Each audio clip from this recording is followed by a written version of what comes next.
जगद्गुरु श्रील प्रभुपाद की तत्काल गौरधाय की मिथिला श्रीमद् भगवान की स्वामी गौर भक्तवृंद मम ज्ञानतिमिरन्धस्य ज्ञानाञ्जनशलाकया चक्षुरुन्मीलितं येन तस्मै श्रीगुरवे नमः। नमो विष्णुपदाय कृष्णपृष्ठाय भूतले श्रीमते भक्तिवेदान्त स्वामिनिति नामिने। नमस्ते सरस्वती देवे गौरवाणी प्रचारिणे निर्विशेषशून्यवादी प्रश्नोत्तरसारिणे। श्री चैतन्य मनोभीष्टं स्थापितं येन भूतले स्वयं रूप कदा मह्यं ददाति शतान्तिकम्। वन्देऽहं श्रीगुरो श्रीयुतपदकमलं श्रीवैष्णवांश्च श्रीरूपं शक्रजातं सहगणं रघुनाथं तं सजीवं स्वाद्वैतं सवधूतं परिजनसहितं कृष्णचैतन्यदेवं श्रीराधाकृष्णपादान् सहगणललिता विशाखान्वितांश्च।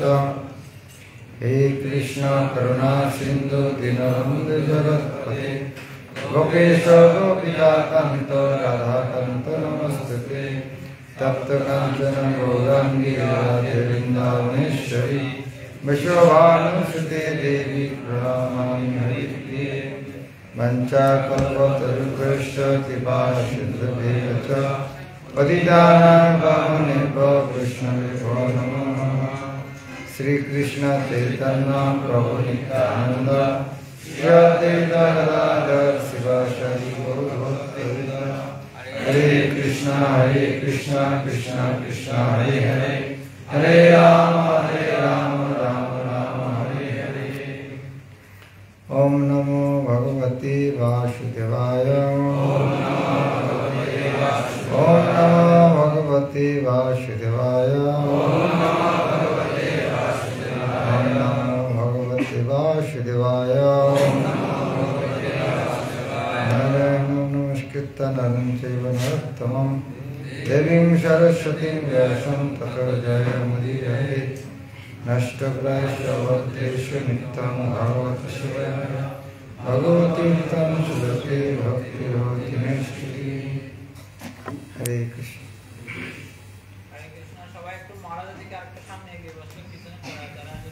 हरे कृष्ण।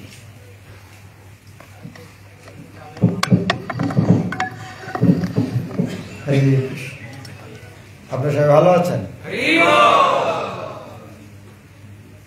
আমি এসেছিলাম ভূমি পূজার সময়, তো সৌভাগ্য হয়েছিল সেই সময় আসার। অনেক দিন পরে আসলাম, অনেক দিন নয়, খুব অল্প সময় এত বড় বিল্ডিং দেখি খুব আনন্দ লাগছে।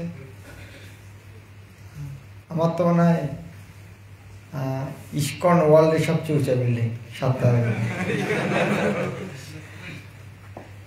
আর ইতিহাস আছে উঁচা 7 তলা বিল্ডিং আছে কোথাও ইস্কনের এ পর্যন্ত?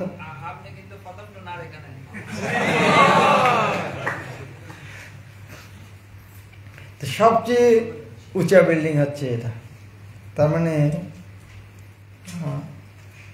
ভগবান কি আশীর্বাদ করেছেন এখানে ভক্তদেরকে, যে এই কৃতিত্বটা দিয়েছেন নন্দনকাননের ভক্তদেরকে।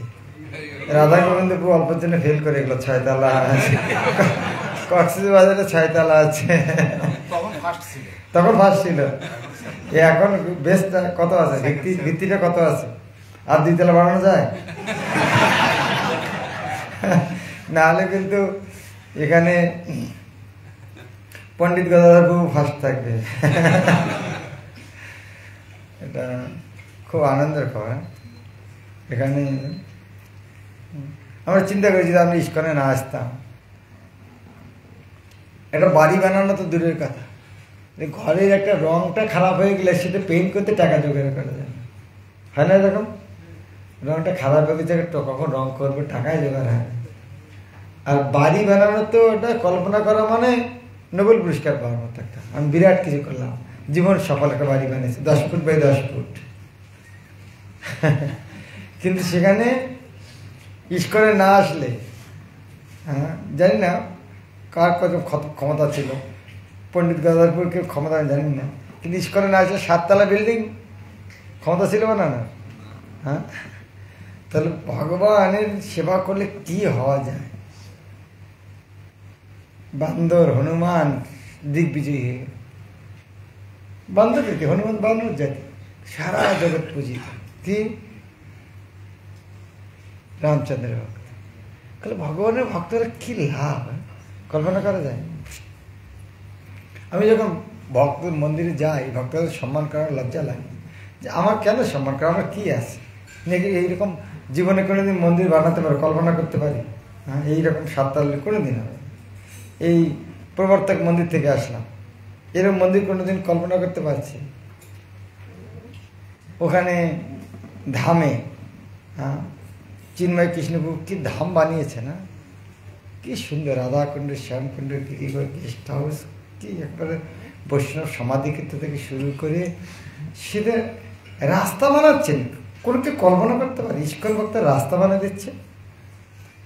15টা না 16টা তরুণ বানিয়েছে।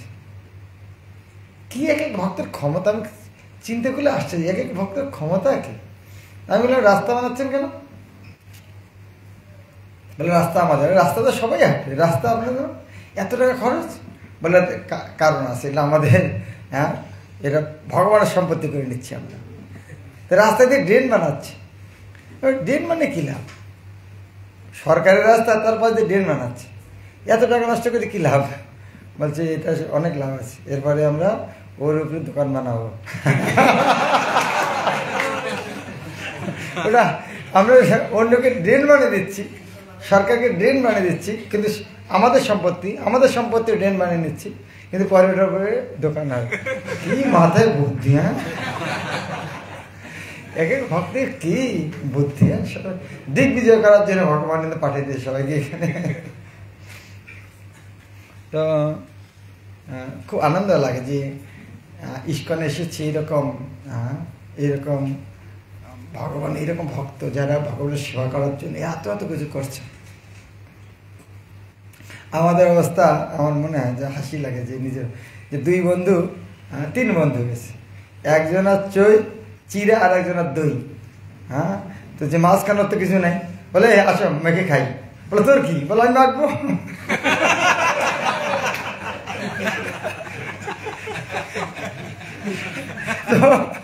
তো আমার অবস্থা তো সেরকম।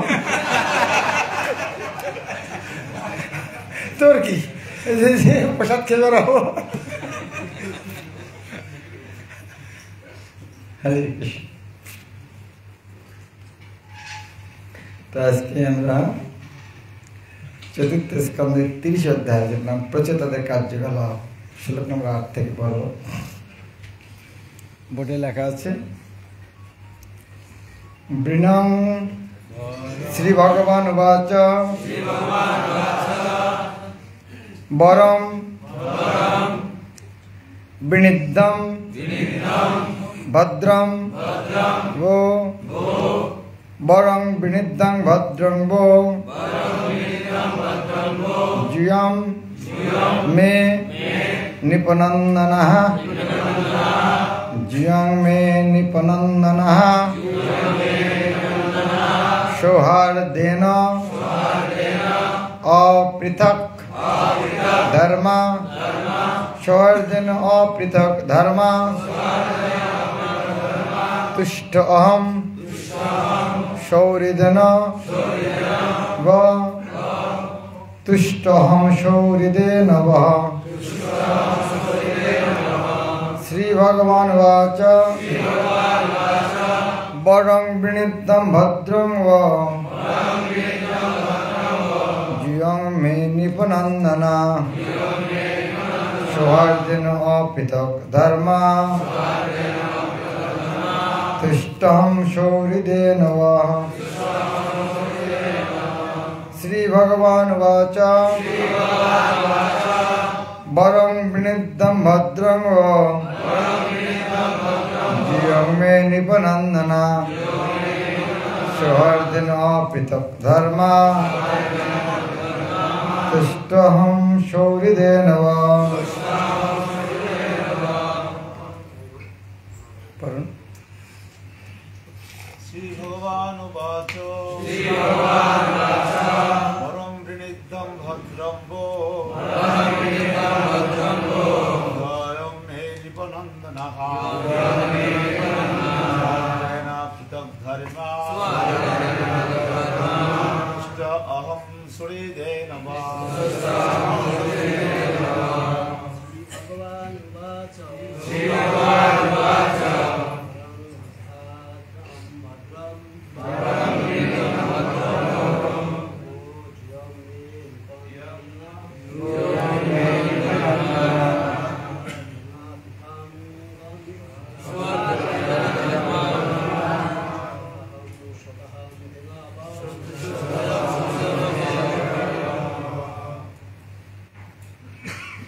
মাতাজিরা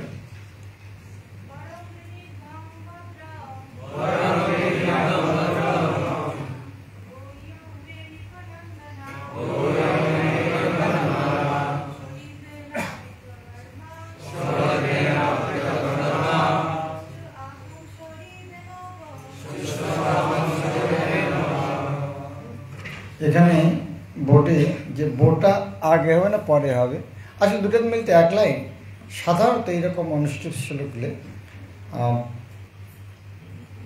এক একটাতে 16 বা 17 অক্ষর থাকে, তো সাধারণ 8টা 8টা করে ভাগ করা হয়, তার ছন্দটা মেলে। তো কখনো যদি একটু বেশি থাকে তাহলে ওটা সামনে দিলে ভালো, কারণ ছন্দটা তো শেষে মেলে, তো শেষের দিকে 8টা অক্ষর রাখলে ছন্দটা মেলে ভালো।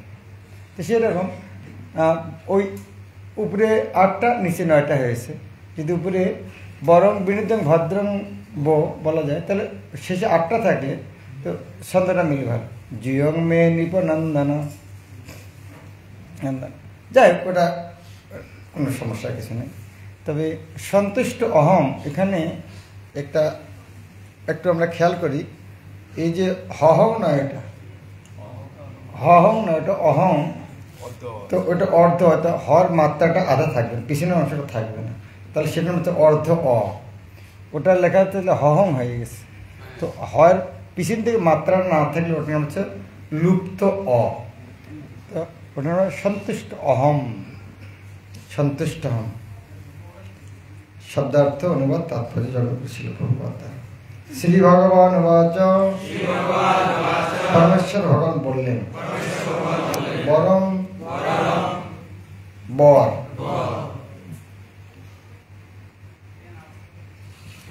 বিনিদ্যং প্রার্থনা করো, ভদ্রং কল্যাণ ব তোমাদের, জিয়ং তোমরা, মে আমার কাছ থেকে, নিপনন্দনাঃ হে রাজপুত্রগণ, সৌহার্দেন বন্ধুত্বের দ্বারা, অপৃথক অভিন্ন, ধর্মা বৃত্তি, তুষ্ট প্রসন্ন, অহম আমি, সৌহৃদেন বন্ধুত্বের দ্বারা, ও তোমাদের। অনুবাদ, পরমেশ্বর ভগবান বললেন, হে রাজপুত্রগণ, আমি একবার পড়ি পরে আপনার, হে রাজপুত্রগণ, আমি তোমাদের পরস্পরের সৌহার্দ্য দর্শন করে অত্যন্ত প্রসন্ন হয়েছি। তোমরা সকলেই একই ধর্ম, ভগবত ভক্তিতে নিযুক্ত। তোমাদের সৌহার্দ্য দর্শন করে আমি এত প্রসন্ন হয়েছি যে আমি তোমাদের সর্বাঙ্গীন কল্যাণ কামনা করি। এখন তোমরা আমার কাছে বর প্রার্থনা করো। আমার সঙ্গে বলুন, পরমেশ্বর ভগবান বললেন, হে রাজপুত্রগণ, আমি তোমাদের পরস্পরের সৌহার্দ্য দর্শন করে অত্যন্ত প্রসন্ন হয়েছি। তোমরা সকলেই একই ধর্ম, ভগবত ভক্তিতে নিযুক্ত। তোমাদের সৌহার্দ্য দর্শন করে আমি এত প্রসন্ন হয়েছি যে আমি তোমাদের সর্বাঙ্গীন কল্যাণ কামনা করি। এখন তোমরা আমার কাছে বর প্রার্থনা করো। খুব সুন্দর শ্লোক। তাৎপর্য, যেহেতু রাজা প্রাচীন বরিশাতের পুত্ররা সকলেই কৃষ্ণ ভাবনায় ঐক্যবদ্ধ ছিল, তাই ভগবান তাদের প্রতি অত্যন্ত প্রসন্ন হয়েছিলেন। রাজা প্রাচীন বরিশাতের প্রতিটি পুত্রই স্বতন্ত্র জীবাত্মা, কিন্তু তারা ভগবানের দিব্য প্রেম ঐক্যবদ্ধ হয়েছিলেন। ভগবানের প্রসন্নতা বিধানের জন্য অথবা ভগবানের সেবা করার জন্য যখন জীবাত্মার ঐক্যবদ্ধ হয়, তখন সেটি হচ্ছে প্রকৃত ঐক্য। জড়জগতে এই প্রকার ঐক্য সম্ভব নয়। মানুষ আপাত দৃষ্টিতে আনুষ্ঠানিকভাবে ঐক্যবদ্ধ হতে পারে, কিন্তু তাদের সকলের স্বার্থ ভিন্ন। যেমন রাষ্ট্রসংঘে সবকটি রাষ্ট্রেই ভিন্ন স্বার্থ রয়েছে এবং তার ফলে তারা ঐক্যবদ্ধ হতে পারে না। এই জড়জগতে জীবের অনৈক্য এতই প্রবল যে কৃষ্ণভক্ত সমাজেও কখনো কখনো ভিন্ন মত এবং জড় বিষয়ের প্রতি প্রবণতার ফলে সদস্যদের মধ্যে বিরোধ দেখা যায়। প্রকৃতপক্ষে কৃষ্ণভক্তিতে কখনো দুটি মত থাকতে পারে না। সেখানে উদ্দেশ্য কেবল একটি, যথাসাধ্য শ্রীকৃষ্ণের সেবা করা। যারা প্রকৃতপক্ষে পরমেশ্বর ভগবানের সেবায় যুক্ত তারা কোনো পরিস্থিতিতে বিচ্ছিন্ন হতে পারে না। তার ফলে পরমেশ্বর ভগবান অত্যন্ত প্রসন্ন এবং তার ভক্তদের সব রকম বর প্রদান করতে ইচ্ছা করেন, যা এই শ্লোকে সূচিত হয়েছে। আমরা দেখতে পাই যে ভগবান তৎক্ষণাৎ রাজা প্রাচীন ভবিষ্যতের পুত্রদের সমস্ত বর দিতে প্রস্তুত ছিলেন। কি সুন্দর, ভগবানকে পর্যন্ত প্রসন্ন করছে। ভগবান কিসে খুশি হলেন? নিজেদের মধ্যে সৌহার্দ্য। সৌহার্দ্য কথাটা কোত্থেকে আসছে? সুহৃদ। সুহৃদ মানে কি? সুহৃদ মানে কি? সু মানে যেটা ইংলিশ বলে হার্ট টু হার্ট কানেকশন। সুহৃদ, হৃদয়। কখন এটা হয়? ইংরেজিতে ফ্রেন্ড শব্দটা আছে, সংস্কৃতটা তিনটে ভাবে ভাগ করা যায়। একটা হচ্ছে মিত্র, একটা বন্ধু, একটা হচ্ছে সুহৃদ। মিত্র মানে অফিসিয়াল বন্ধু, অফিসে যারা কাজ করে আমার মিত্র হয়। আমরা গ্রামের শুধু মিতা। মিতা মানে কি? মিতা মানে অমুক অমুকের মিতা, বন্ধু তো, কিন্তু যাদের নাম একই রকম না, ওরা মিতা না। তো এটা ওটা এইরকম একটা, বা অফিসের একশো কাজ করতে তাদের মিতা বা মিত্র বলে। তার চেয়ে নিকট হচ্ছে বন্ধু। বন্ধু মানে হিতাকাঙ্ক্ষী, যেমন পূর্বত উদাহরণ দিয়েছেন বাবা মা সন্তান হিতাকাঙ্ক্ষী, ভাই ভাই সম্পর্ক, সেটা আরও ঘনিষ্ঠ, সেটা বন্ধুত্ব সম্পর্ক। কিন্তু ভগবানের সঙ্গে যে সম্পর্ক সেটা হচ্ছে সুহৃদ। ভগবদ্গীতা কি বলছে? সুহৃদং সর্বভূতানা। ভগবান কেন তো সুহৃদ? কিন্তু হৃদয়ের মধ্যেই থাকেন, অন্য কোথাও থাকে। সুহৃদ হৃদয়ের সঙ্গে। তখন আমাদের অন্যের সঙ্গে সুহৃদ কখন হবে? যখন আমরা সবাই কৃষ্ণের সঙ্গে সম্পর্কিত দেখব, তখনই সে সুহৃদ হতে পারে। এ বিষয়ে প্রভুপাদ বৃন্দাবন ভজনে সুন্দর একটা গান লিখেছে। উনি বলছেন যে আমরা যাদেরকে আত্মীয় বলি, আসলে ওরা আত্মীয় না। আত্মীয় কথার অর্থ কি আমরা সবাই জানি। আত্মীয় কথার অর্থ আত্মার সঙ্গে সম্পর্কিত। প্রভুপাদ সেখানে বলছেন আত্মীয় সবাই ভাই, সব জীব কোটি, কৃষ্ণের সম্বন্ধে তাহা হয় পরিপাটি। প্রভুপাদ বলছে হে ভাই সব, আসলে সব শুধু তোমার নিজের ভাই ভাই আত্মীয় আত্মীয় নয়, শুধু মানুষ তোমার আত্মীয় নয়, সমস্ত জীব তোমার আত্মীয়। তখন আর একজন আর একজনকে কেটে খেতে পারবে না। যখন কেউ ভাববে তখন একটা প্রাণী আরেকটা প্রাণী খেতে পারবে? কোন দেখতে পারবে? তো আত্মীয় তোমার ভাই, সব জীব কোটি, সমস্ত জীব। কখন এটা ভালো করে বোঝা যায়? কখন এটা ভালো করে বোঝা যায়? কৃষ্ণের সম্বন্ধে তাহা হয় পরিপাটি। পরিপাটি মানে কি? সুন্দর। এই যে সমস্ত জীব যে আমাদের আত্মীয়, কখন এটা ভালো সম্পর্ক, এই সম্পর্কটা সুসম্পর্ক কখন স্থাপিত হবে? যখন আমরা সবাইকে কৃষ্ণের সঙ্গে সম্পর্কিত দেখব, তাহলে সবাই আত্মীয় হবে, সবাই কৃষ্ণের সন্তান। হ্যাঁ, এখানে প্রভুপাদ সে উদাহরণটা দিয়েছেন যে ইস্কনের ভক্তদের মধ্যে সেটা হওয়া উচিত নয়, বিচ্ছেদ কি বলে, মনোমালিন্য হওয়া উচিত নয়। কারণ সবাই এখানে সবার একটাই ইন্টারেস্ট, একটাই উদ্দেশ্য, কি? কৃষ্ণের সেবা করা। আমি যদি যে কৃষ্ণের সেবা করছে তার জন্য যদি বিরোধ করি, তাহলে কৃষ্ণ খুশি হবে? সবাইকে আমরা দেখতে পারি যখন ভাইদের মধ্যে ঝগড়া হয় বাবা মার কীরকম হয়, কষ্ট হয় না? আর যখন ভাইরা মিলেমিশে থাকে বাবা মার কত আনন্দ হয় দেখি। সেই জন্য প্রভুপাদের একটা সবচেয়ে গুরুত্বপূর্ণ ইনস্ট্রাকশনকে বিশেষ করে উনি এই জগৎ থেকে যাওয়ার আগে একটা কঠিন চরম উপদেশ দিয়েছেন আমাদের জন্য। কি উপদেশটা? আমার প্রতি তোমাদের ভালোবাসা প্রদর্শিত হবে কিভাবে? তোমরা একে অপরের সঙ্গে কীভাবে মিলেমিশে থাকবে। তাহলে আমার প্রতি যে ভালোবাসা, এটা প্রকাশ কিসের মাধ্যমে হবে? এটি প্রভুপাদের প্রতি ভালোবাসা। যদি আমরা একে একে মিলে থাকি, এটাই প্রভুপাদের ভালোবাসা। আর প্রভুপাদের ফুল দেবো আর নিজেদের ঝগড়া করবো,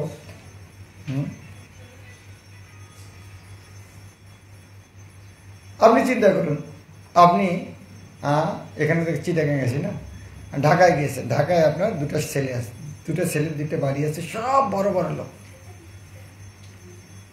সবাই 56 দুগ্ন 112 আইটেম আপনাকে খাওয়াবে। কিন্তু একজন আর একজনের বাড়িতে যাবে না। আপনি যদি একজনের বাড়িতে যান, অন্য ছেলে নারাজ হবে। ধরুন এক রাতের জন্য কোনো কাজে গিয়েছেন, আপনাকে 156 আইটেম আছে, কিন্তু কার বাড়িতে যাবেন? কার বাড়িতে যাবেন? ছোট ছেলের বাড়িতে, বড় ছেলের বাড়িতে? কার বাড়িতে যাবেন? বলে বাবা আমি হোটেলে থাকি, তোমরা খাওয়া এখানে নিয়ে আসো। আমি আর চোখের সামনে তোমাদের ঝগড়া দেখতে চাই না। আমি হোটেলে থাকি, তোমাদের যা রান্না করেছি এখানে নিয়ে আসো। কারো বাড়িতেও যেতে পারছে না খেতে। ছিল আমরা বাবাকে কত ভালোবাসি, 156 ভোগ লাগিয়ে রান্না করছি। বাবা আপনার জন্য একটা আমাদের রুম আলাদা বানানো আছে। সব ছেলে বড় বড় ফ্ল্যাট বানিয়েছে, বাবার জন্য 3-4টে রুম আলাদা করে রাখা আছে। 2 ছেলে, কাজ কোন ছেলে বাড়িতে যে থাকবে? কার বাড়িতে যে থাকবে? ওই বাড়িতে হোটেলে 10 টাকা দিয়ে ভাড়া দিয়ে থাকবে, তবু হয়তো ওদের বাড়িতে যাবে না। তো সেই জন্য মিলেমিশে চলাটা কত গুরুত্বপূর্ণ। এ বিষয়ে শিশুমান ভক্তিচার্য স্বামী গুরুমাজের একটা লেকচার আমার খুব ভালো লাগে। উনি বলছিলেন যে এক সময় প্রভুপাদ, উনি অন্তিম সময় যখন সেবা করছিলেন প্রভুপাদের, তো প্রভুপাদ তো উঠতে পারে না, শুয়ে আছেন। তো ওনার সেক্রেটারি প্রভুপাদকে চিঠিগুলো পড়ে শোনাতেন। আর চিঠিগুলো এত সুন্দর সুন্দর, আর গুরুমাজ বলছেন আমার চোখ পড়ে শুনে চোখে জল আসতো যে প্রভুপাদের প্রতি তার কত ভালোবাসা। বেশি সব এই শিষ্যরা লিখতেন, প্রভুপাদ আমরা আপনার জন্য প্রাণ দিতে চাই, আপনি আমাদের নবজীবন লাভ করুন, আপনারা আমাদের রোগ বা বার্ধক্য আমরা নিতে চাই, আপনি দীর্ঘজীবী হন, আপনি বেঁচে থাকুন, জগতের মঙ্গল করুন। তো গুরুমাজ বলতেন আমি যখন এইগুলো শুনতাম, তখন নিজকে আমার এত ছোট মনে হতো যে প্রভুপাদের শিষ্যদের প্রভুপাদের প্রতি কত প্রেম, তার প্রাণ দেওয়ার জন্য প্রস্তুত প্রভুপাদের জন্য, তারা প্রভুপাদকে কত ভালোবাসে। আমার তো এত ভালোবাসা নেই যে তারা নিজের জীবন দেওয়ার জন্য তৈরি আছে প্রভুপাদের জন্য। কিন্তু প্রভুপাদ তাদেরকে কি বলতেন, যে চিঠি উত্তর দিতেন, তাদেরকে বললেন না সেটা করার দরকার নেই, বরং আমি আর বেশি খুশি হব তোমরা মিলেমিশে থাকো। তো গুরু বলছেন যে আমি এইসব বুঝতে পারিনি যে এটা কি মানে এত গুরুত্বপূর্ণ হলো, যে যারা প্রাণ দিতে যাচ্ছে তাদেরকে বলছে ওটার চেয়ে গুরুত্বপূর্ণ হচ্ছে তোমরা প্রাণ দেওয়ার দরকার, তোমরা মিলেমিশে থাকো। তো প্রাণ দেওয়ার চেয়ে মিলেমিশে থাকাটা আরো বেশি।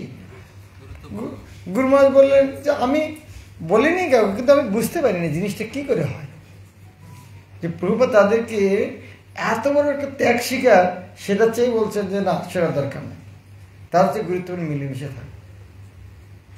মনে করি সেটা অনেক দেরিতে উপলব্ধি হলো প্রভুপাদের কথাটা। যখন দেখলাম প্রভুপাদ অপ্রকটের পরে যারা এইরকম চিঠি লিখতেন তারা অনেক ইস্কন থেকে চলে গিয়েছে। যারা প্রভুপাদকে প্রাণ দেওয়ার জন্য প্রস্তুত, ইস্কন থেকে চলে গেলেন কেন? মিলেমিশে থাকতে পারল না। ইস্কন থেকে যাওয়া মানে কি, এক অন্য ভক্ত সে মিলছে না তাই চলে গেলাম। তাহলে যে প্রাণ দেওয়ার জন্য তৈরি আছে সে মিলেমিশে থাকতে পারছে না। তার মানে কোনটা আরো বেশি দরকার? তার মানে কোনটা কঠিন? মিলেমিশে থাকা। কেন এটা এত কঠিন কেন? মরার চেয়ে মিলেমিশে থাকা কঠিন। হ্যাঁ, মরার সময় তো একবার কষ্ট, মিলেমিশে থেকে পড়ে আছে।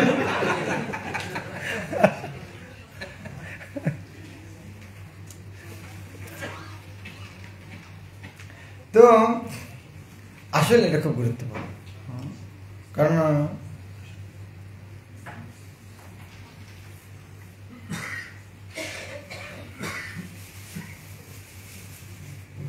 আমরা যদি কৃষ্ণ ভক্তরা মিলেমিশে না থাকতে পারি, জগতে আর কি মিলেমিশে থাকতে পারে? এখানে পূর্বজ আর একটা সুন্দর উদাহরণ দিয়েছেন কি, যেমন রাষ্ট্রের সঙ্গে সবকটা রাষ্ট্রে ভিন্ন স্বার্থ রয়েছে। খুব সুন্দর দেখেছি, পূর্বজকে ভালো, লালটা কন্ট্রাস্টে ভালো কালার আছে।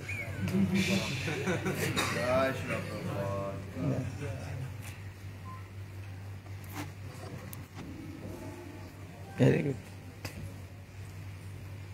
হ্যাঁ, এখানে ছিল প্রভুপাদের উদাহরণটা খুব সুন্দর। রাষ্ট্রসংঘ মানে কি? জাতিসংঘ, যেটা বলে ইউনাইটেড নেশন। সেখানে প্রভুপাদ কে বলছেন? প্রতি বৎসর, প্রায় প্রতি বৎসর কি হচ্ছে? রাষ্ট্রসংঘের উদ্দেশ্য কি? রাষ্ট্রসংঘের উদ্দেশ্য কি? ইংরেজিতে কি বলে? রাষ্ট্রসংঘে কি বলে? মানে কি? বাংলা কথাটা অত ভালো বোঝাচ্ছে, ইংরেজিতে ভালো বোঝাচ্ছে না। ইউনাইটেড নেশন, নেশনকে একত্রিত করা, ইউনাইটেড নেশন। তো পূর্ব নামটা ইউনাইটেড, কিন্তু প্রায় প্রতি বছরে ফ্ল্যাগ বাড়তে আছে। ইউনাইটেড নেশন সব দেশের পতাকা আছে না? 2-4 বছর থেকে আরেকটা নতুন পতাকা আসছে। তার মানে কি?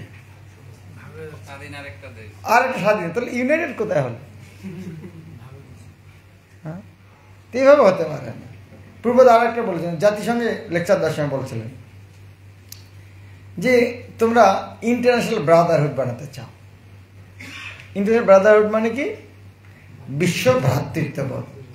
তো পূর্বদ বলেন এটা তোমাদের কোনোদিন সফল হবে না। কারণটা কি? ভাই কথার অর্থ কি? ভাই কথার অর্থ কি? ভাই কাকে বলে? একই বাবার সন্তান, তাই না? একই বাবার সন্তান সে ভাই। তোর জানে না বাবাটাকে, তো ভাই হয় কি করে? যখন ওর বাবার সঙ্গে সম্পর্ক জানি না, তো ভাই হবে কি করে? আর অপরপক্ষে যদি বাবার সঙ্গে সম্পর্ক রাখি, এমনিতেই সবাই ভাইয়ের সঙ্গে সম্পর্ক, আলাদা করে করার দরকার আছে? এটা সাধারণ কথা না? যদি বাবার সঙ্গে সম্পর্ক এমনি সবাই, যেমন আমার ইস্কনের কথায় ধরুন, প্রভুপাদকে ভালোবাসার জন্য সবাই আমরা একসঙ্গে হয়ে আছি। যদি প্রভুপাদের ভালোবাসা না, আমরা কেউ কাউকে চিনতাম? এখানে রাত্রে একসঙ্গে ঘুমাচ্ছি, ঘুরতে বেড়াচ্ছি, কারো কোনো টেনশন আছে? আপনি যদি আমেরিকার রাস্তা দিয়ে যান ধরুন, বা কোথাও বসে আছে, পাশে আপনি চেনেন না তাকে, হ্যাঁ চেনেন না, এখন বসে আছে, ও বলছে শিলা প্রভুপাদ কি জয়। আপনার লোম খারাপ হবে না? আরে প্রভুপাদ কি জয়, কি প্রভুপাদের ভক্ত নাকি?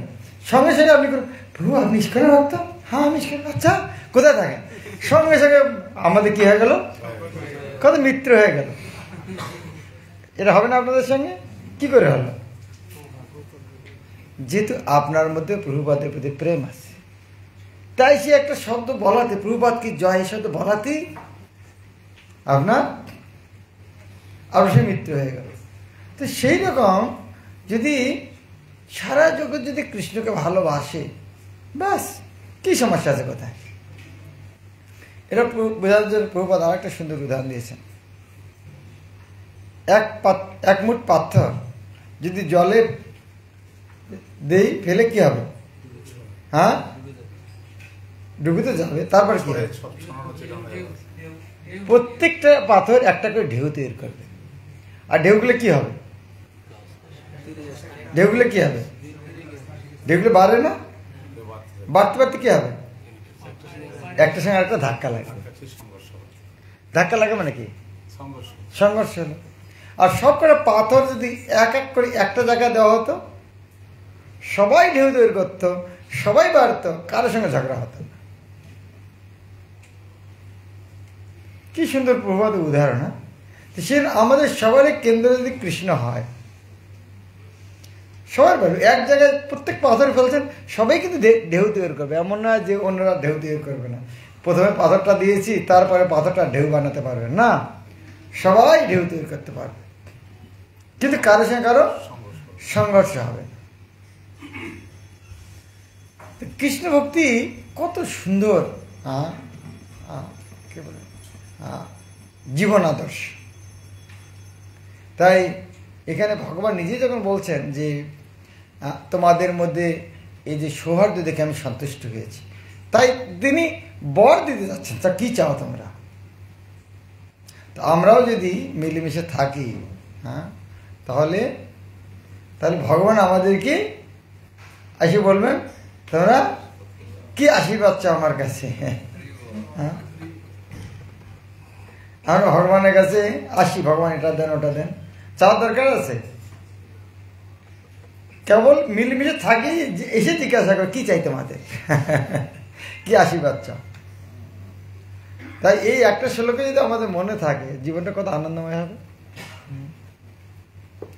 কিন্তু মায়ার প্রভাবে কি হয়, আমরা এটা বুঝতে, মায়া আমাদের ঢেকে রাখে। আসলে চৈতন্য মহাপ্রভু যে আন্দোলনটা নিয়ে এসছে হরিনাম, এই হরিনাম করলে কলির জায়গা আছে। এ রাজত্বটা কার? কলির। আর হরিনামটা কার বিরুদ্ধে? কলির বিরুদ্ধে। যার রাজ্যে থাকছেন তার সঙ্গে যুদ্ধ, হ্যাঁ, সে ছাড়বে? বলুন, যার রাজ্যে থাকছেন তার সঙ্গে যুদ্ধ করছে, তো এই যুদ্ধ সাহস পাচ্ছে কি করে? কেন কলিরও বাবা হচ্ছে কৃষ্ণ, সেই জন্য আমরা সাহস পাচ্ছি যুদ্ধ করার। আর কি পন্থা দিয়েছেন? 4টি নিয়ম 16 মালা। এই চারটি নিয়ম যে 16 মালা করে, কলির আর ক্ষমতা নেই। কলি কয়টা জায়গায় থাকে? 4টে পাপ কর্ম। এখন এই 4টে পাপ কর্ম যদি না করে, তো কলি কোথায় যাবে? কোথায় যাবে? জায়গা আছে না। কিন্তু কলি রাজত্বটা ছাড়বে কি? তাহলে কি করবে সে? হ্যাঁ, ঝগড়া করবে না। কি করে ঝগড়া করবে? ঝগড়া করার সাহস কোথায়? 4টি নিয়ম, ও তো জায়গায় নেই না। কলি থাকবে কোথায়? কলি তো জায়গায় নিয়ে 4টি নিয়ম পালন করছে। কেউ বলতে পারে না না, ও যে বিড়ি যে কি বলে, মুখ দিয়ে হরিনাম করবে, মুখে বিড়ি ঢুকে দেবো, কিন্তু সে তো পাপ কর্মে ছেড়ে দিছে না। তাহলে কলি ঢুকবে কি দিয়ে? হ্যাঁ, কলি যেহেতু থাকতে পারছে না, তোর কি করবে? কলি কি করবে? কলহ সৃষ্টি করে দেবে। কলহ সৃষ্টি করে তখন, যেমন আপনারা হয়তো দেখেছেন, আমরা ছোটবেলা দেখেছি, করতাম এটা। হ্যাঁ, বিড়াল যখন ঝগড়া করে, গায়ে যদি জল ছিটে দেবেন, ঝগড়া বেড়ে যায়। কেন? এক বিড়াল মনে করে আরেকবার এমন প্রস্তাব করে দিয়েছে, ভাই তোমার সাথে সত্যি, ও কেন প্রস্তাব করে, কিন্তু জলটা আপনি দিলেন, কিন্তু ওরা নিজেকে। তো সেই রকম মায়া আসলে যখন দেখছে, কলি যখন দেখতে পাচ্ছে যে এরা তো হরিনাম করছে, 4টি নাম, আমরা থাকবো কোথায়, সেই জন্য ওরা নিজেদের মধ্যে একটু কলহ ঢুকে দিয়েছে। আর আমরা দোষ দেখছি কার? আর ভক্তের দোষ দেখছি, অমুক আমার এটা বলে, অমুক আমার। কিন্তু কলি ওর দ্বারা করে, সেটা কলির দোষ দেখছে, ভক্তের দোষ দেখতে পাচ্ছি, দেখছি। তা আমরা কি হলাম? সেক্ষেত্রে আমরা কি হলাম? কলির এজেন্ট বেনে গেলাম। কলি যা চেয়েছিল আমার দ্বারা হলো। কলি কি চাইতো? কলহ সৃষ্টি করে। কার দ্বারা করা হলো? আমার দ্বারা করা হলো। তাহলে আমি যখনই কলহ হলো, তখন আমি তাহলে কলির চেলা বেনে গেলাম। হ্যাঁ, তিলক নাকে গলায় মালে, এ তো কলির চা, তখন আমি কলির চেলা হয়ে গেলাম। তাই এটা আমরা একটা অনেক বড় একটা দায়িত্ব নিয়ে এসেছি। জাস্ট চিন্তা করুন, একটু পিছনে ফিরে যাই। আজকে যদি ইস্কন না হতো, চৈতন্য মহাপ্রভু না আসতেন, প্রভুপাদ না আসতেন, জগতে কি গতিটা হতো জাস্ট একবার কল্পনা করে দেখুন। যে যেভাবে চলছিল, আমাদের ইতিহাস কারো খোঁজার দরকার নেই, আমাদের জীবনে আমরা দেখি ইস্কন তো আমাদের চোখের সামনে সৃষ্টি হলো না, আমাদের জন্মের আগে হয়েছে, কিন্তু প্রচারটা আমাদের সামনে, আমাদের চোখের সামনে হচ্ছে। এখন ইস্কন আসার আগের যে অবস্থা ছিল, ইস্কন আসার পরে যে অবস্থাটা হচ্ছে, এটা দ্বারা একটা বিশ্বাস হচ্ছে সারা জগৎ ইস্কন রক্ষা করতে পারে। এবং ইস্কন যদি না থাকে, সারা জগৎ এক প্রকার নরকের দিকে চলছে। এই বিষয়ে আপনার একমত আমার সঙ্গে? এখন ইস্কন যদি দুর্বল হয় বা ইস্কন যদি ক্ষতিগ্রস্ত হয়, তাহলে কে ক্ষতিগ্রস্ত হচ্ছে? সারা জগৎ ক্ষতিগ্রস্ত হচ্ছে। আপনাদের মধ্যে কার ক্ষমতা আছে আর একটা ইস্কন বানাবেন? আমাদের ক্ষমতা নেই। এমন আমাদের সামনে আর কেউ আছে যে অমুক আর একটা ইস্কন বানাবে? কারো ক্ষমতা আছে? কারণ আমারও ক্ষমতা নেই, আমার চোখের সামনে আমরা দেখতে পাচ্ছি না কেউ বানাতে পারে। এখন এই জগৎকে মঙ্গল কাজ ইস্কন ছাড়া আর কেউ নেই। তো আমাদের এমন কিছু করা উচিত হবে না যার জন্য ইস্কন ক্ষতিগ্রস্ত হয়। যদি মানুষ মন্দির কেন আসে? মানুষ মন্দির কেন আসে? এই পরিবেশ দেখে আকৃষ্ট হয়ে আসে। এবং সেখানে এসে যদি দেখে আমাদের ভক্তদের ঝগড়া, তাহলে ওরা কি করবে? ভাই, আমি যে ভক্ত হতে চাই, তারাই যদি তো আমি ভক্ত, আমার ভক্ত হয়ে কী হবে? অনেক যে ভক্তের ছেলেরা ভক্ত হয় না কেন? ওরা দেখে আরে আমার বাবা মা ভক্ত হয়ে যত কষ্ট পাচ্ছে, আমি আর ওর মধ্যে ঢুকতে চাই না।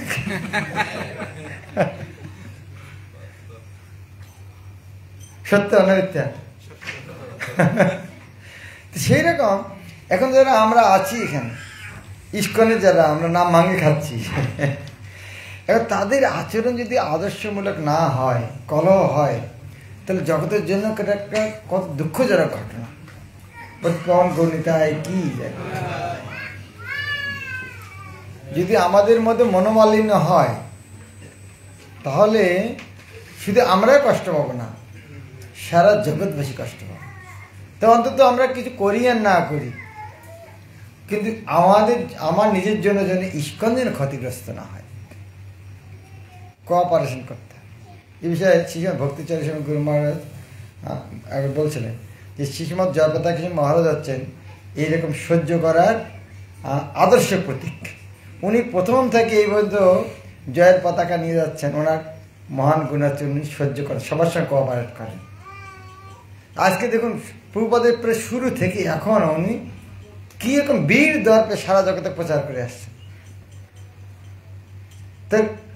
তার যোগ্যতাটা কি শুনেছেন আজ পর্যন্ত? এনাদের এতদিন থেকে, আজকে 50 বছর থেকে ধরুন, তারও বেশি থেকে আসেন, কারোর সঙ্গে ওনার কোনোদিন জীবনে মনোমালিন্য হয়েছে?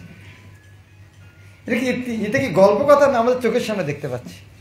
হ্যাঁ, এত ম্যানেজমেন্ট করছেন, কত জায়গায় ম্যানেজমেন্ট করে বেড়াচ্ছেন। কত এইরকম ঝগড়াও আসে না গুরুদেবের কাছে? হ্যাঁ, যে দুই পক্ষ এসেছে, আমার এটা চাই, আমার দুই পক্ষকে সন্তুষ্ট করা কত কঠিন কাজ। যেমন এইরকম যদি কারো কাছে সাপ আর ব্যাঙ আসে, সাপ ব্যাঙ খাচ্ছে, দুইজনকে সন্তুষ্ট করা কত কঠিন কাজ।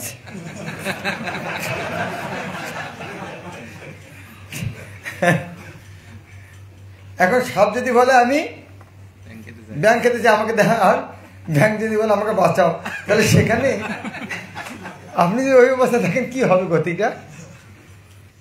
হ্যাঁ, কি করে বাঁচার মধ্যে দুইজনকে? ব্যাঙকে বলতে হবে তুমি মরে যাও, আর সাপকে বলতে হবে তুমি ছেড়ে দিও না। দুজন সন্তুষ্ট। আমাকে সাপকে নিষেধ করছে, আমি খাবো, আর ব্যাঙকে বলছে তুমি মরে যাও। হ্যাঁ, ব্যাঙ যদি এই জন্য আরে ওকে খেতে বললো, আবার মরতে বললো। কিন্তু এই গুরুদেবের বাক্যে যদি তার বিশ্বাস থাকে, ঠিক আছে মরতে বলছে মরে যায়, যখন ও মরার ভাব মনে করছে, তখন সাপ দেখছে আরে তো মরে গেছে, তাহলে ছেড়ে দিচ্ছে, আর লাভ দিচ্ছে।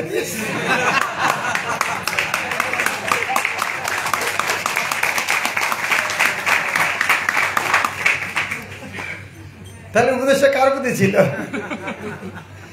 কার প্রতি ছিল? ব্যাঙের প্রতি ছিল।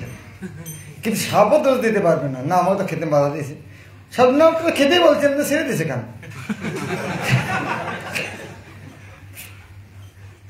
তো সেরকম এই যে আমাদের সমস্যা, তাতে ভক্তদেরকে কত বুদ্ধিমান, যখন কৃষ্ণের চরণে আমরা শরণাগত হই তখন কৃষ্ণের বুদ্ধি দেয়। আরে এত বুদ্ধি কোথার থেকে আসে? হ্যাঁ, যখন আমরা কৃষ্ণের জন্য নিবেদিত প্রাণ, প্রভুপাদের জন্য নিবেদিত প্রাণ, এমনি ভগবান বুদ্ধি দেয়। কেন অর্গানাইজেশন তো আমাদের নয়, এটা কার সংস্থা? এটা কৃষ্ণের সংস্থা। মাথা ব্যথা তো তার, কী করে সংস্থাকে টিকিয়ে রাখবেন, এটা কৃষ্ণের মাথা ব্যথা।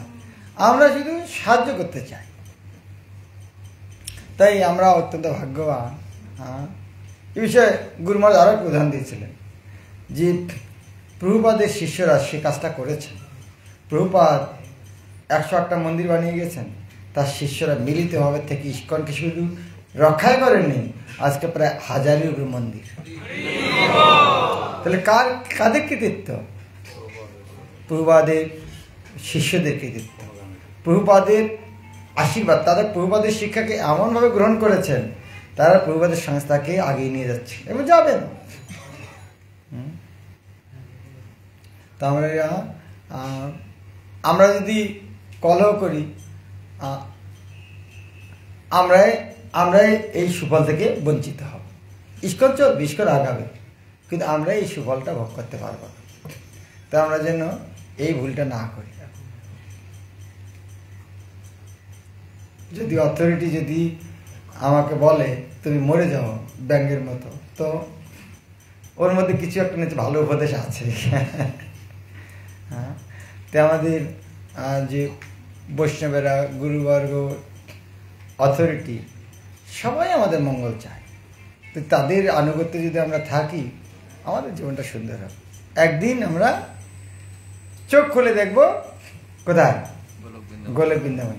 তখন মনে হবে যে আমি চট্টগ্রামে যে দাদাগিরি করা শুরু করেছিলাম, ওটা একটা দুঃস্বপ্ন মনে হবে। আর এই স্বপ্ন দেখার ইচ্ছে করবে তখন? না, আর এরকম স্বপ্ন দেখতে চাই না। হরে কৃষ্ণ, শিল প্রভুপাদ কি জানি, গৌর ভক্তবৃন্দ কি, গৌর প্রেম।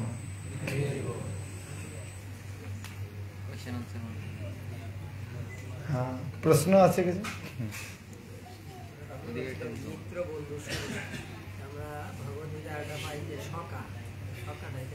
ওই সখা বা বন্ধু মাঝেরটা। প্রভুপাদের 3টে শব্দ লেকচারে, 3টে মিত্র, বন্ধু বা সখা আর সুহৃদ। মানে মেইনলি সুহৃদ যে সাধারণ বন্ধু নয়, সেটা বোঝানোর জন্য এই জিনিসগুলো। এরকম বলা যায় না, সুহৃদ মানে হলো যে তার একেবারে তার হিতাকাঙ্ক্ষী বন্ধু। মিতা তো হিতাকাঙ্ক্ষী না, হয় সুহৃদ মানে একদম তার হিতাকাঙ্ক্ষী। মহারাজ, মানে বিশেষ করে ভক্তদের মধ্যে সৌহার্দ্যপূর্ণ ব্যবহার, আমাদের একটা ক্লাস হয়েছিল, তো বাংলাদেশের বিভিন্ন অধ্যক্ষরা সেখানে গিয়েছে, তো আমাদেরকে বলছেন যে একজন একজনের প্রশংসা করবেন। তো আমরা একজন একজনের প্রশংসা করছি।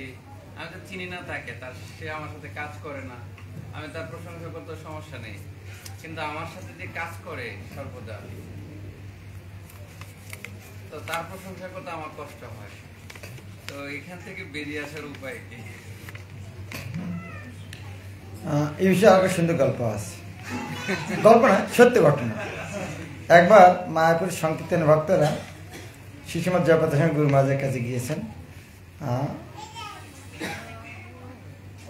গাড়ির ড্রাইভারের সঙ্গে কমপ্লেন দেওয়ার জন্য, ড্রাইভার এই করেছে, এই করেছে, এই করেছে। গুরু মহারাজ ধীর স্থিরে শুনছেন। হ্যাঁ, শুনে বলছেন, আচ্ছা গাড়ি কেমন চালায়? না, গাড়ি ঠিক চালায়। তো বলছে তোমরা এই কথাটা তো একবারও বলছো না, খালি ওর দোষে দেখছো, গাড়ি যে ভালো চালায় একবারও তো বললেন আমার কাছে। কিছু না কিছু তো ভালো গুণ আছে। চিন্তা করুন, উনি শুনছেন নিন্দা, আর তিনি কি বলছেন? উনি তো গাড়িতে ছিলেন না, তুমি ওদের মধ্যে থেকে বের করেছেন, ওদের দেখুন এদের মধ্যে কি ভালো গুণ আছে, গাড়িটা তো ভালো চালাবে, অসুবিধা কি আছে?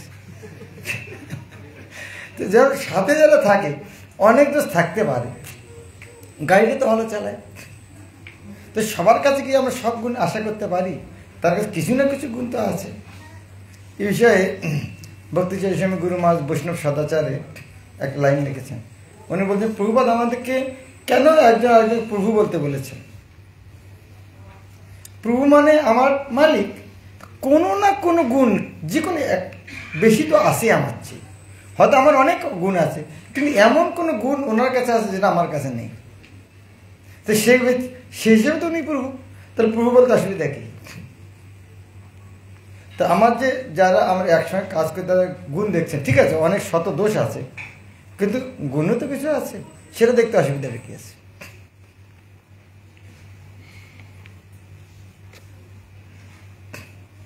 এখন ধরুন আপনি আর একটা বন্ধু পরীক্ষা দিচ্ছেন,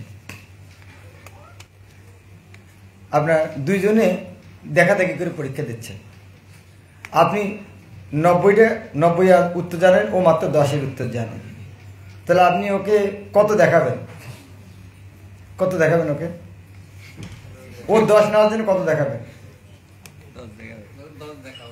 ও যদি বলে না আমি দেবো, ও তো 10 তো পাস হবে না, দেখাবে কেন? আপনার ওকে 90 দেখাতে অসুবিধা কি? ও 10 পাবে না, 100 হলো না, আর লস কি? আপনার ওকে 90 ওকে দিলে আপনার কি লস হলো? কিন্তু আপনার 90 দিলে ও আপনাকে 10 দিল, আপনি 100 পেলেন, আপনার ক্ষতি কোথায়?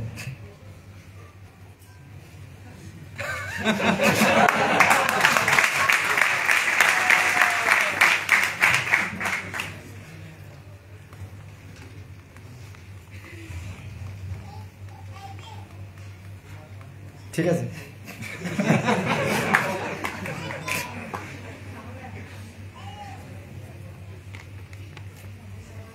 জাগতিক ব্যক্তি যারা প্রভুপাদের ভক্ত না, তাদের সাথে কিভাবে সম্পর্ক বজায় রাখবো? এখানে মধ্যম ভক্তের লক্ষণ বলা হচ্ছে 4 প্রকার আমরা ব্যবহার রাখবো। ঈশ্বরে তৎ অধীনেষু বালিশেষু দিশচ্ছুচ প্রেম মৈত্রী কৃপা অপেক্ষা য করতি সমর্থম। ভগবানের সঙ্গে প্রেম, ভক্তের সঙ্গে মৈত্রী। এই যে যারা অভক্ত, যারা তারা 2 প্রকার হতে পারে, এক অজ্ঞ, তাদেরকে কৃপা, আর যারা অভক্ত যারা বিদ্বেষী তাদেরকে উপেক্ষা। তো জড় জগতের 2 প্রকার হতে পারে, একটা অজ্ঞ আর একটা হচ্ছে বিদ্বেষী। তো অজ্ঞদেরকে কৃপা করা আর বিদ্বেষীদেরকে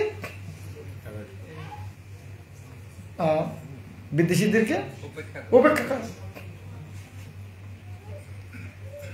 ওকে, আমার সামনে ঘড়ি রাখা আছে যে 9টার উপরে যেন না যায়, আর 2 মিনিট সময় আছে।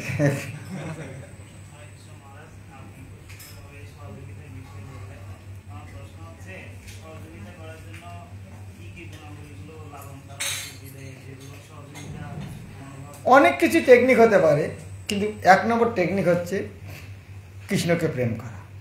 তার অন্য টেকনিক এমনিতে আসবে।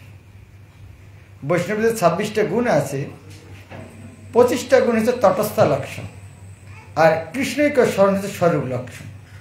এই স্বরূপ লক্ষণ কৃষ্ণকে স্মরণ হলে বাকি গুণ এমনিতে আসবে, আর কৃষ্ণকে স্মরণ নেই, বাকি গুণগুলো থাকতে পারে না থাকতে।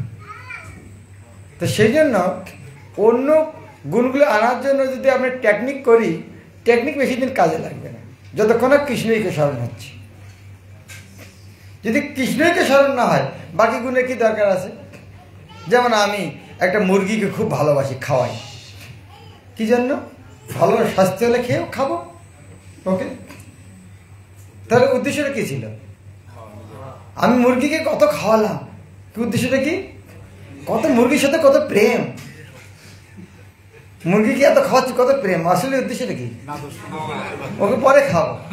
তো যদি তাহলে এটা কি প্রেম হলো? সেরকম যদি কৃষ্ণের সঙ্গে প্রেম না হয়, তো অন্য সঙ্গে প্রেমের কোনো সম্পর্ক, ভালো গুণের কোনো প্রশ্নই ওঠে না।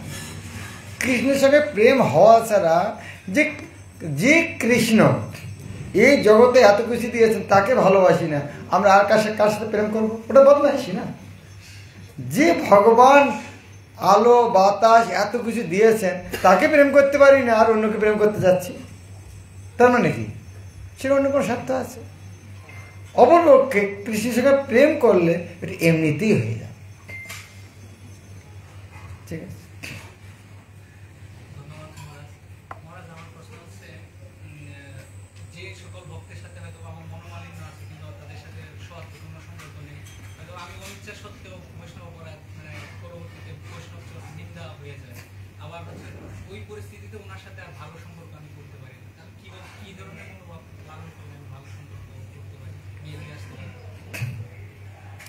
এটা আমাদের বোঝা উচিত, যদি ওনার সঙ্গে আমার খারাপ সম্পর্ক থাকে কৃষ্ণ খুশি হবেন না। তাহলে আমি ভক্তি কার জন্য করছি? আমি ভক্তি করছি কৃষ্ণকে খুশি করার জন্য। রাধা গোবিন্দ প্রভু কৃষ্ণ ভক্ত, ওনাকে যদি খুশি না করি তো কৃষ্ণ খুশি হবে না। তাহলে আমি অন্য পন্থা কী করে কৃষ্ণ খুশি করতে পারি? এই বিষয়ে পদ্মপুরাণে খুব সুন্দর একটা লাইন আছে, বলছেন শতাং নিন্দা নাম ন পরম অপরাধ বিতনতি। কেন সাধুর নিন্দা করাটা সবচেয়ে পরম অপরাধ? কেন কেন যত খ্যাতি জাতম, যত খ্যাতি জাতম, এই লাইনটা মনে রাখার চেষ্টা করুন। যত খ্যাতি জাতম কথম সহজ তার বিগ্রহণ, যত খ্যাতি জাতম। এই ভগবানের সারা জগতে ভগবানের নাম কে প্রচার করছে? ভক্ত। আর যে ভগবানের নাম ওই ভক্ত প্রচার করছে, ওই ভক্তি নিন্দা করলে ভগবান সহ্য করতে পারে? আজকে যে পার্টির লোক আছে, পার্টির রাজা আছে, সেই পার্টির একটা লোককে, ওই পার্টির একটা কর্মীকে মেরে ফেলে সরকার মাফ করবে? তাহলে যে বৈষ্ণব সে কৃষ্ণের বাণী প্রচার করছে, কৃষ্ণ কত প্রিয়, তার শত্রুতা করলে কৃষ্ণ কী করে সহ্য করবে সেটা? আমি কৃষ্ণের প্রেম করতে চাই, কৃষ্ণ ভক্তি করতে চাই, সম্ভব? কোনদিনই সম্ভব না। এটা মাথায় লাথি পায়ে প্রণাম, সেরকম হয়। ভক্তকে অ্যাটাক করা মানে কি? ভক্ত কোথায় থাকে? ভগবানের হৃদয়ে থাকে। তো ভক্তকে অ্যাটাক করা ভগবানের কোথায় অ্যাটাক করা? তো ভগবানের হৃদয়ে অ্যাটাক করা হচ্ছে, ভগবান কি করে সহ্য করে এটা?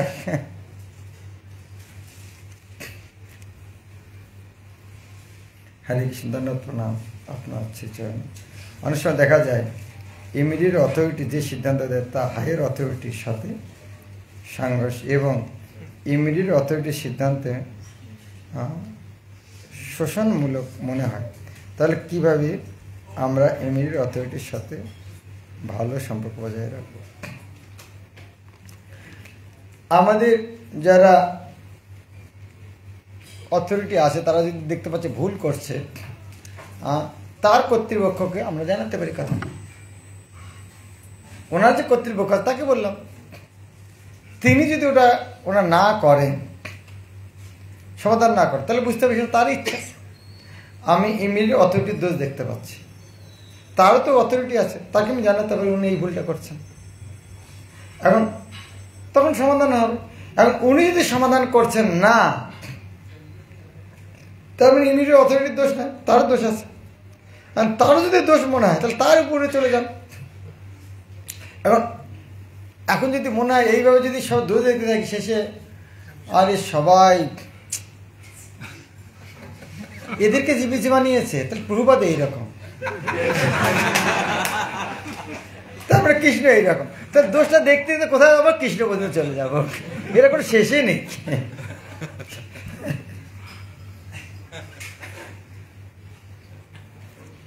বরং আমি যখন ভক্তি করছি কেউ বাধা দিচ্ছে? আমি যে ভালো করে হরিনাম করবো কেউ বাধা দিচ্ছে? আমি ইলিশ মাছ খাওয়া বাদ দেবো কেউ মানা করছে? আমি কালকে থেকে চা খাবো না কেউ মানা করেছে? আমি কালকে থেকে সকাল সকাল মঙ্গলবার আগে উঠে 16 মালা জপ করবো কেউ বাধা দিচ্ছে? আমি প্রতিদিনে প্রভাতের গ্রন্থ পড়বো বাধা দিচ্ছে? আমি কালকে থেকে খাওয়া কম করব, ঘুম কম করব, ভগবানের ভক্তি বেশি করব, ভক্তদের সেবা, কেউ বাধা দিচ্ছে? তো সমস্যাটা কোথায়? কোন জায়গায় সমস্যা? ভক্তিগত সমস্যা কোথায়? আপনি মন্দিরে আছেন, মন্দিরে যে পাবলিক টয়লেট সাফাই করতে বাধা দিচ্ছে? প্রসাদ সার্ভিস করার সময় বাধা দিচ্ছে? চরণামিতে ওখানে দিচ্ছে, ওখানে দাঁড়িয়ে কেউ বাধা দিচ্ছে। জুতোগুলো ওখানে আছে, জুতোগুলো সারিবদ্ধ করে রাখতে কেউ বাধা দিচ্ছে। কারো কাপড় ধুয়ে দিতে বাধা দিচ্ছে, ওটাকে বাধা দিতে পারে, গোপনে করা দিতে পারে। যখন রোদে কাপড় শুকাতে দিচ্ছে, ওগুলো একটু ভাঁজ করে শুকিয়ে বাধা দিচ্ছে। কত জায়গায় সেবা পড়ে আছে আর চোখে দেখতে পাচ্ছে না। সারাদিন মন্দিরে বসে হরে কৃষ্ণ মহামন্ত্র করতে বাধা দিচ্ছে। সারাদিন মন্দিরে বসে ভগবানের নাম করতে কে বাধা দিচ্ছে?